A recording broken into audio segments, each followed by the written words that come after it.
एकीकडे सीएम म्हणजे common man, DCM म्हणजे डेडिकेटेड कॉमन मॅन अशा वल्गना करणारं सरकार नेमका सामान्य लोकांच्या तोंडचा घास कसा हिरावतो ह्याचा पुन्हा एकदा धक्कादायक खुलासा समोर येत आहे।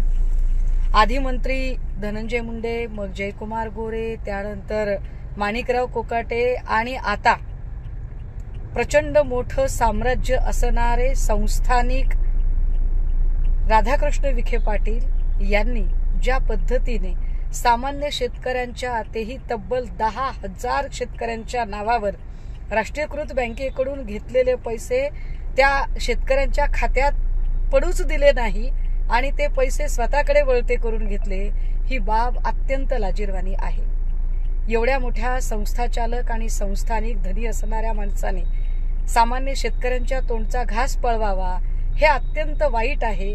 महायुती सरकारसाठी ही शर्मेनं मान खाली घालणारी बाब आहे।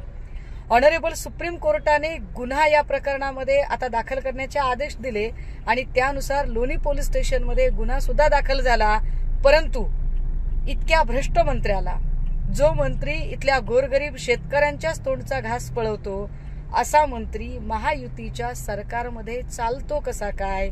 आमची आता मागणी असेल की मुख्यमंत्री देवेंद्र फडणवीस यांनी तात्काळ मंत्री राधाकृष्ण विखे पाटील यांचा राजीनामा घ्यायला हवा। नवीन घडामोडी पाहण्यासाठी आजच आम्ही मुंबईकर 24 तासला लाईक करा, सबस्क्राईब करा आणि अपडेट रहा।